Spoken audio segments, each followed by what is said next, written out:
ने प्रोटेक्शन और जैसा कि वीर ने प्रोटेक्शन मैकेनिज्म की ट्रिक बताने वाले उस सोल्जर जैसा कि वीर ने प्रोटेक्शन मैकेनिज्म की ट्रिक बताने वाले उस सोल्जर से किया था। अगली सुबह वीर ने अपनी सिचुएशन के बारे में अच्छे से सोच समझकर माही के हाथों ट्रेन होने का डिसाइड किया था, वरना वीर की मर्जी के बिना माही तो क्या खुद अवनी भी वीर से कुछ नहीं करा सकती थी। वीर ये बात अच्छे से जानता था कि पृथ्वी ग्रह पर उसे वीआईपी का स्टेटस हासिल करने में अभी थोड़ा वक्त और लगेगा। तब तक के लिए अवनी की गैंग ज्वाइन करना वीर को बुरा आइडिया नहीं लग रहा था। आखिर अवनी ने उसे प्रॉमिस किया था कि अगर वो बेलगांव मिलिट्री एकेडमी में एडमिशन लेने के बाद अवनी की स्पेशल स्क्वाड को ज्वाइन कर लेगा तो उसकी फैमिली की सेफ्टी की जिम्मेदारी मिलिट्री की रहेगी। और इस समय वीर को इस सबसे ज्यादा जरूरत थी, क्योंकि जैसा कि अवनी ने कहा था, अगर ग्रैंड मास्टर वाकई में वीर से बदला लेने के लिए उसकी फैमिली को नुकसान पहुंचाने की कोशिश करेगा तो वीर घर पर रहकर भी ज्यादा कुछ नहीं कर पाएगा, क्योंकि अभी भी ग्रैंड मास्टर के पास वीर से ज्यादा डेविल्स मौजूद थी। इसलिए वीर की नजरों में मिलिट्री प्रोटेक्शन ज्यादा रिलायबल थी और यही वजह थी कि इस समय वीर अवनी की स्पेशल स्क्वाड में शामिल होने के लिए इतना ज्यादा इंटरेस्टेड था। ये बात वीर से छुपी हुई नहीं थी। इससे ग्रैंड मास्टर टाइटन पर अवनी को ऑफेंड करने से बचता था। इससे वीर को एक बात साफ हो गई थी कि अवनी का फैमिली बैकग्राउंड ग्रैंड मास्टर के बैकग्राउंड से कहीं ज्यादा स्ट्रॉन्ग था। इतना कि सीना चौड़ा करके घूमने वाले ग्रैंड मास्टर को भी उसके सामने झुकना पड़ता था। शायद इसी वजह से ग्रैंड मास्टर हमेशा अवनी को इंप्रेस करने के लिए पीछे पड़ा रहता था। इसलिए वीर इस बात को लेकर श्योर था until and unless grand master को इस बात का पता न चल जाए कि वीर और डॉलर दो अलग अलग नहीं बल्कि एक ही इंसान है, तब तक वो मिलिट्री प्रोटेक्शन को ऑफेंड करके अवनी को ऑफेंड करने का रिस्क नहीं लेगा। आफ्टर ऑल एक छोटे से झगड़े के लिए थोड़े ना ग्रैंड मास्टर वीर की फैमिली को नुकसान पहुंचाकर अवनी की बैड बुक्स में आना चाहेगा। इन्हीं सब चीजों को ध्यान में रखने के बाद वीर ने ये डिसाइड किया कि वो करके न सिर्फ बेलगांव मिलिट्री एकेडमी में एडमिशन लेगा बल्कि अवनी की स्पेशल स्क्वाड भी ज्वाइन करेगा। वैसे भी वीर की लाइफ में आज तक सब कुछ अनएक्सपेक्टेड ही हुआ था और जो कुछ भी हुआ था उससे हमेशा ही वीर को कोई ना कोई फायदा ही हुआ। क्या पता इस बार वीर को कोई बड़ा फायदा हो जाए, हू नोस। पूरा दिन अच्छे से रेस्ट करने के बाद वीर शाम को एक बार फिर से टेलीपोर्टेशन स्टेशन से ट्रेन पकड़कर टाइटन ग्रह वापस आ गया। और जैसा कि वीर ने प्रोटेक्शन मैकेनिज्म की ट्रिक बताने वाले उस सोल्जर से वादा किया था, अगली सुबह वीर उसके लिए ब्रांडेड विस्की और सिगरेट्स लेकर आया था। वीर को अपना वायदा पूरा करता हुआ देखकर वो सोल्जर इतना ज्यादा खुश हो गया कि खुशी के मारे उसने वीर को गले से लगा लिया। इनफैक्ट उसने तो वीर से ये तक कह दिया था कि आज से वीर उसका छोटा भाई है और अब से ये वीर की जिम्मेदारी है कि वो अपने बड़े भाई यानी कि उस सोल्जर की खुशियों का ध्यान रखे। उस सोल्जर की बात सुनकर एक पल के लिए वीर घबरा गया था। क्या मतलब कि खुशियों का ध्यान रखे? ये सिर्फ वीर ही जानता था कि उस सोल्जर का वो सामान उसे कितना महंगा पड़ा था और अब वो सोल्जर एक्सपेक्ट कर रहा था कि वीर आगे भी उसका मनचाहा सामान लाकर उसे दे। अब वीर की समझ में ये नहीं आ रहा था कि वो सोल्जर को क्या जवाब दे, पर शायद वीर की किस्मत अच्छी थी कि तभी माही वहां पर आ गई और वीर उस सोल्जर को कोई भी जवाब देने से बच गया। माही को वहां पर देखकर वो सोल्जर भी तुरंत ही वहां से ऐसे भागा जैसे कि पुलिस को देखकर क्रिमिनल्स भागते हैं। वीर को इतने इंटेंस पनिशमेंट देने के बाद माही ने ये एक्सपेक्ट नहीं किया था कि वीर ट्रेनिंग के लिए वापस आएगा और वीर को सुबह जिम में देखकर कहीं ना कहीं माही एक बार फिर से उससे इम्प्रेस हो गई। उसके बाद माही अगले आधे घंटे तक वीर को आर्चरी की नॉलेज के बारे में समझाती रही और वीर को कुछ टास्क देकर चली गई। वीर को आर्चरी की बेसिक नॉलेज तो पहले से ही थी और अब माही ने जो सिखाया था वो थियोरेटिकल से ज्यादा प्रैक्टिकल था, जो वीर जानता था कि ये उसके बहुत ज्यादा काम है। वैसे भी इस बात पर वीर को कभी भी शक नहीं था कि माही हर चीज में एक्सपर्ट है, तो ऐसे इंसान से कुछ भी सीखना वीर के लिए एक अच्छा ही एक्सपीरियंस रहेगा। माही ने वीर को कंप्लीट करने के लिए बहुत से टास्क दिए जिनमें ग्रेविटी ट्रेनर में ट्रेनिंग करना भी शामिल था। पिछली बार तो प्रोटेक्शन मैकेनिज्म का इस्तेमाल नहीं किया था, पर इस बार उसे प्रोटेक्शन मैकेनिज्म का इस्तेमाल करना पड़ा, लेकिन ग्रेविटी को घटाने के लिए जल्दी से बढ़ाने के लिए ताकि वो बढ़ी हुई ग्रेविटी की असल फिटनेस लेवल से मैच हो, तभी वीर को अपना असली रिजल्ट पता चल सकता था। वैसे भी बात समझ गया था कि ये कोई आम जिम नहीं था जहां पर ऑर्डिनरी सोल्जर्स ट्रेनिंग ले सके, बल्कि इन 2 दिनों में सिवाय उन सोल्जर्स के जो पनिशमेंट के समय पूरे समय वीर के साथ थे, वीर ने किसी और सोल्जर को उस जिम में नहीं देखा था। इसी बात से वीर ने यह अंदाजा लगा लिया था कि इस जिम में आकर ट्रेनिंग करना कोई आसान बात नहीं थी। तो ऐसे में जब अवनी की वजह से वीर को इस स्पेशल जिम में आने का मौका मिला है तो फायदा उठाना चाहता था। ग्रेविटी ट्रेनर पर ट्रेनिंग और माही के कुछ टास्क क्लियर करने के बाद लंच ब्रेक पर वीर अपनी जान पहचान के सोल्जर से मिला और बातें करना शुरू कर दिया। बातों ही बातों उन सोल्जर्स को वीर के बारे में और वीर को उन सोल्जर्स के बारे में काफी बातें पता चल गई। उन्हीं सोल्जर्स में से एक सोल्जर वो भी था जिसने वीर को प्रोटेक्शन मैकेनिज्म के बारे में बताया था। तो वीर, बो और एरोज के अलावा तुम और कौन से हथियार यूज करते हो? वीर को प्रोटेक्शन बो और एरोज का इस्तेमाल करता हूँ। ये देखो अपना जेट स्टील से बनाकर जल्दी खाने लगा। वीर को इस जिम में मौजूद किसी सोल्जर का असली नाम नहीं पता था, उसे बस उन सब के निक नेम्स पता थे, जैसे कि प्रोटेक्शन मैकेनिज्म की ट्रिक बताने वाले उस सोल्जर का निकनेम गैम्बलर था। जितना वीर को बाकी सब लोगों से उसके बारे में पता चला था, गैम्बलर बहुत ज्यादा लालची और थोड़ा टर्कीली था।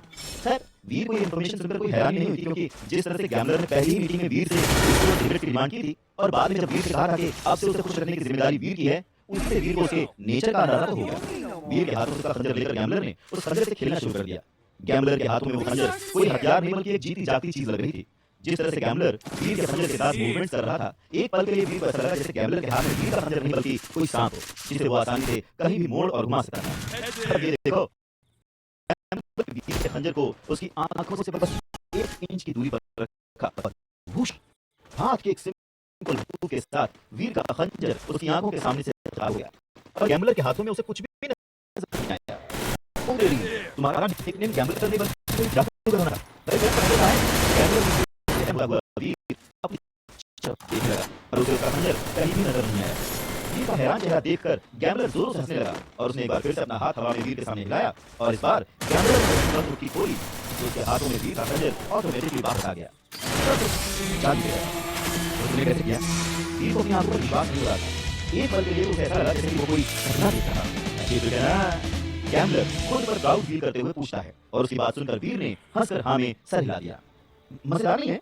वीर के खंजर से खेलता हुआ गैम्बलर फिर उसे पूछता है, अरे ऑफ कोर्स मजेदार भाई, मुझे तो अब तक समझ ही नहीं आ रहा कि तुमने ये किया कैसे। कहीं ना कहीं वीर गैम्बलर की इस ट्रिक से बहुत ज्यादा इम्प्रेस्ड था। तो सीखना चाहते हो? गैम्बलर अपने फेस पर हल्की सी स्माइल के साथ पूछता है। बिल्कुल सीखना चाहता हूँ, सिखाओगे? वीर गैम्बलर से पूछता है, अगर तुम वादा करो कि इस बार तुम मेरे लिए कुछ हॉट गर्ल्स के वीडियो लेकर आओगे तो मैं तुम्हें ये ट्रिक जरूर सिखाऊंगा। जरूर। गैम्बलर ने अपने चेहरे पर बड़ी सी स्माइल के साथ कहा और उसकी बात सुनकर वीर पूरा सोच में पड़ गया। कुछ देर तक सोचने के बाद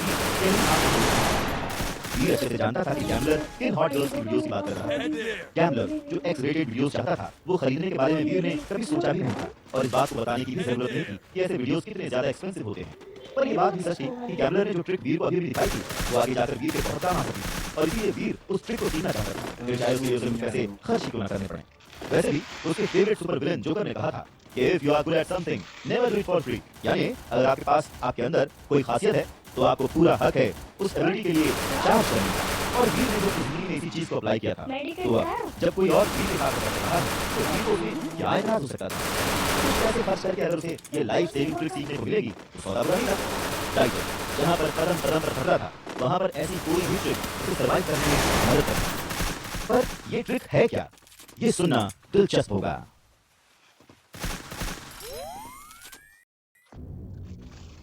ठीक है फिर देखो, मैं तुम्हें ये ट्रिक वीर को अपने साथ एक शांत कोने में और इधर उधर देखकर ये श्योर करने लगा।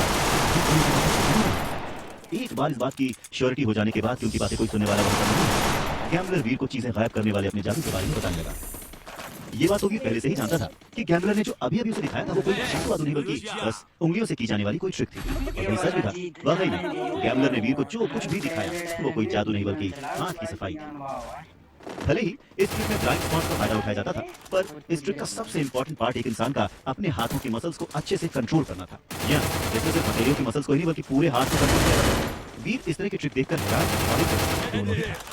गैम्बलर ने उसे बताया कि इस ट्रिक को लुका छिपी या फिर ब्लेड भी कह सकते हैं। गैम्बलर को विरासत में मिलने वाली ये ट्रिक उसकी फैमिली बिजनेस की असल बुनियाद थी और गैम्बलर के पास जो खंजर था वो भी बहुत स्पेशली डिजाइन लग रहा था, बहुत ही ज्यादा पतला और बहुत ही ज्यादा शार्प। 2 धारी ब्लेड वाले खंजर में कोई भी और जब गैम्बलर ने अपने हाथों से खंजर को जगल करना शुरू किया तब तो वीर को एक पल के लिए ऐसा लगा जैसे कि गैम्बलर के हाथों के आसपास 2 तितलियां उड़ रही हैं। बहुत ही ज्यादा खुश हर कीमत पर इस ट्रिक को बहुत अच्छी तरह से सीखना चाहता था। अब इस ट्रिक में तुम्हारी तरह माहिर होने के लिए मुझे कितना समय लगेगा गैम्बलर? वीर गैम्बलर को जलन भरी नजरों से देखते हुए कहता है। जाहिर सी बात थी कि किसी और के पास इतना एक्स्ट्राऑर्डिनरी टैलेंट देखकर किसी को भी जलन होगी और वीर भगवान तो था नहीं, एक नॉर्मल इंसान ही था, इसीलिए उसका भी जलन करना ऑब्वियस था।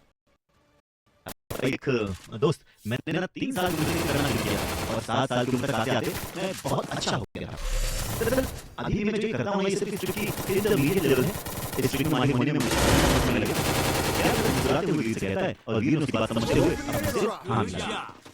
तो दोस्त, इस ट्रिक को कभी भी अंडर एस्टिमेट मत करना। कहने को तो ये बस हाथों की सफाई है, पर जिंदगी और मौत के बीच की सिचुएशन के समय ये बहुत ज्यादा काम आती है। एक बार, बस एक बार अगर तुमने इस ट्रिक के फंडामेंटल सीख लिए तो ये सारी जिंदगी तुम्हारे काम आएगी। गैम्बलर वीर खंजर उसे वापस करते हुए कहता है। अच्छा गैम्बलर, अगर तुम बुरा ना मानो तो एक बात तुमसे पूछना चाहता हूँ, ये तुम्हारी फैमिली एग्जैक्टली कौन सा बिजनेस करती है? न चाहते हुए भी वीर इस सवाल को पूछे बिना रह नहीं सका। गैम्बलर ने आगे भी उसे बताया कि उसकी ये ट्रिक उसकी फैमिली बिजनेस को खुली, इसीलिए वीर ये जानने के लिए बहुत ही ज्यादा क्यूरियस था कि आखिर गैम्बलर की फैमिली ऐसा कौन सा बिजनेस करती थी कि उसके लिए उन्हें इस ट्रिक की जरूरत पड़ती थी। क्या पता गैम्बलर का फैमिली बिजनेस वीर के किसी काम ही आ जाए। तुम मेरे फैमिली मेंबर के बारे में कुछ ना ही जानो तो अच्छा है। ना तो तुम कभी मेरे फैमिली बिजनेस का हिस्सा बन सकते हो और ना ही मैं तुम्हें कभी कुछ ऐसा करने दूंगा। अगर तुम्हें लगता है कि मेरी ये ट्रिक तुम्हारे किसी काम की है तो तुम इसकी प्रैक्टिस कर सकते हो। इसके अलावा तुम्हें और किसी चीज में इंटरेस्ट नहीं होना चाहिए, समझ गए? इतना कहकर गैम्बलर वहां से चला जाता है और गैम्बलर का ये बिहेवियर वीर को बहुत ही अजीब लगा। ठीक है, माना कि गैम्बलर किसी को भी अपनी फैमिली बिजनेस के बारे में बताना नहीं चाहता था, पर उसके लिए इतना सस्पिशियसली बिहेव करने की क्या जरूरत थी? अब तो वीर को यकीन हो गया था कि गैम्बलर की फैमिली कोई ऐसा बिजनेस करती थी जिसे वो पब्लिक में नहीं बता सकता। पर क्या बिजनेस? मैं इस गैम्बलर पर अभी ज्यादा भरोसा नहीं कर सकता। जिस तरह से ये अपनी फैमिली बिजनेस के बारे में छुपा रहा है, कहीं ऐसा तो नहीं कि वो लोग कोई इलीगल काम करते हों? पर फिर गैम्बलर मिलिट्री में क्यों आएगा? मुझे तो कुछ समझ नहीं आ रहा। फिलहाल मुझे इस गैम्बलर से बस मतलब की बात करनी होगी और साथ ही साथ उस पर नजर भी रखनी होगी। गैम्बलर को जाता हुआ देखकर वीर मन ही मन सोचने लगा और फिर उसने गैम्बलर की सिखाई हुई ट्रिक को अच्छे से प्रैक्टिस करने का डिसीजन लिया। पर फिलहाल वीर के लिए इस ट्रिक को सीखने से ज्यादा जरूरी कुछ और भी था, जिसके लिए उसे अच्छे से प्रैक्टिस करना था। इस थी मार्शल आर्ट्स कॉन्टेस्ट का फाइनल मैच। हाँ, मार्शल आर्ट कॉन्टेस्ट के कुछ राउंड हो जाने के बाद जैसा कि सबने एक्सपेक्ट किया था, डॉलर यानी कि वीर फाइनल मैच के लिए क्वालीफाई हो गया था। अब पता नहीं इसे वीर की खुशकिस्मती कहेंगे या बदकिस्मती, फिनाले मैच वीर के सामने किसी और नहीं बल्कि अवनी शेरगिल से होने वाला था। वीर को तो उम्मीद थी कि फाइनल मैच में शायद उसका सामना वीर या ग्रैंड मास्टर के साथ होगा, पर एज यूजुअल इस बार भी वीर की उम्मीदों पर पानी फेरते हुए अवनी उसके सामने आ खड़ी हुई थी। वीर हो या डॉलर, दोनों के रास्ते में आ जाते हैं। अब फिनाले में मुझे इससे सामना करना होगा। वीर को कुछ समझ नहीं आ रहा था कि ये इन्फॉर्मेशन जानकर वो खुश हो या दुखी।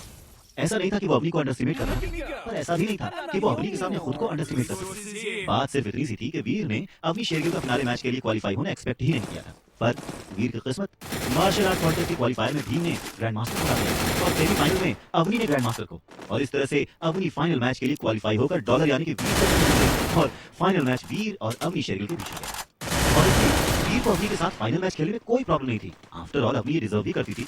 वीर तो बस ये चाहता था कि फाइनल मैच उसके और ग्रैंड मास्टर के बीच हो। इस तरह से वीर को एक बहुत ही अच्छी अपॉर्चुनिटी मिल जाती ग्रैंड मास्टर का काम हमेशा हमेशा के लिए तमाम करने की, ठीक वैसे ही जैसे उसने व्योम बख्शी के साथ किया था। आमतौर पर तो ग्रैंड मास्टर अपने आदमियों से घिरा रहता था जो ताकत में वीर से कहीं ज्यादा स्ट्रांग थे, पर मार्शल आर्ट कॉन्टेस्ट के स्टेज पर ग्रैंड मास्टर पूरी तरह से अकेला होता और वीर को मौका मिल जाता उस ग्रैंड मास्टर नाम के खतरे को अपनी जिंदगी से हमेशा हमेशा के लिए खत्म करने का। पर अब ऐसा लग रहा था कि शायद वीर को उस मौके के लिए थोड़ा और इंतजार करना पड़ेगा। फिलहाल के लिए तो उसे अवनी के साथ ये फाइनल मैच लड़ने की प्रिपरेशन शुरू कर देनी होगी, जो वीर जानता था कि आसान तो बिल्कुल नहीं होगी। पर फिर उसने भी तो ये ठानी रखा था कि वो आसानी से हार नहीं मानेगा और ना ही डॉलर की इज्जत को मिट्टी में मिलने देगा। जिस दिन डॉलर और अवनी शेरगिल के बीच का फाइनल मैच होने वाला था, उस दिन मार्शल आर्ट हॉल के सारे स्टैंड्स हजारों लाखों लोगों की भीड़ के साथ खचाखच भरे हुए थे। यहाँ तक कि जिन लोगों ने इस कॉन्टेस्ट के लिए रजिस्टर नहीं किया था, वो भी इस मैच को देखने के लिए वहां पर आए हुए थे। फिनाले मैच होने के साथ साथ डॉलर और अवनी शेरगिल के फेम की वजह से भी ये पॉपुलर हो गया था। यही वजह थी कि इस समय मार्शल आर्ट हॉल पूरी तरह से भरा हुआ। इस बात पर तो कोई शक ही नहीं था कि पूरे देवाश्रम में अवनी शेरगिल का दर्जा एक लेजेंड का था। एक लड़की होने के बावजूद अवनी शेरगिल पिछले कई सालों से इस मार्शल आर्ट कॉन्टेस्ट की चैंपियन रह चुकी थी। हाँ, ये बात और थी कि नेशनल लेवल पर यानी कि टाइटन ग्रह पर मौजूद बाकी सभी बेस के चैंपियंस के बीच होने वाले मैचेस में अवनी को अभी तक कोई जीत हासिल नहीं हुई थी। पर इसकी वजह से इस बात को झुठलाया नहीं जा सकता था कि अवनी शेरगिल पूरे देवाश्रम में नंबर 1 पर। इसके अलावा स्ट्रॉन्ग होने के साथ साथ वो खूबसूरत भी थी। उसकी इन्हीं सब क्वालिटीज ने उसे देवाश्रम का देवता बना दिया था, या देवी कह लीजिए। सभी उससे प्यार करते थे, उससे डरते थे और उसकी इज्जत भी करते थे। और दूसरी तरफ था डॉलर, जो हाल ही में इतना ज्यादा पॉपुलर हो गया था कि उसकी पॉपुलैरिटी आसमान छू रही थी। कोई नहीं जानता था कि डॉलर आखिर है कौन, कहां से आया है, कहां रहता है, पर कोई भी उसके कारनामों से अनजान नहीं था। आए दिन तो वो बंदा किसी न किसी हेडलाइन या कंट्रोवर्सी में नजर आ ही जाता था। जहां एक तरफ ग्रैंड मास्टर की सेक्रेड ब्लड डेविल सोल चुराने और व्योम बख्शी को मारने की वजह से वो कुछ लोगों की नजरों में नेगेटिव बंदा या यूं कहें कि विलन बन गया था, वहीं दूसरी तरफ 10 सेकंड के अंदर अंदर रोबो चैनल को पार करके और उस गोल्डन रंग के सींग वाले एलियन को हराकर डॉलर कई लोगों की नजरों में हीरो भी बन गया था, जो डॉलर को किसी भगवान की तरह पूजते थे। और जैसा कि पहले भी कहा जा चुका है कि डॉलर के सपोर्टर्स की संख्या उसके हेटर्स की संख्या के मुकाबले बहुत बना के मैं पहनूं तुझे गलत नहीं कर सकता। और अगर कुछ गलत भी है तो उसके पीछे कोई ना कोई वाजिब वजह जरूर रही होगी। अब ऐसे सिनेरियो में जब एक लेजेंड के सामने आएगा तो जाहिर था कि उनके बीच होने वाले मैच का रिजल्ट देखने के लिए सभी बहुत ज्यादा एक्साइटेड होंगे। सभी के मन में एक ही सवाल चल रहा था, और वो ये कि मार्शल आर्ट कॉन्टेस्ट का ये फाइनल मैच आखिर जीतेगा कौन? पिछले कई सालों से चैंपियन रही अवनी शेरगिल या फिर इस बार डॉलर के रूप में एक नया चैंपियन जन्म लेगा, ये तो नहीं पता। पर इतना जरूर पता है कि आगे आने वाला मोड़ बहुत ही ज्यादा दिलचस्प होने वाला है। तो सुनते रहिए शूरवीर।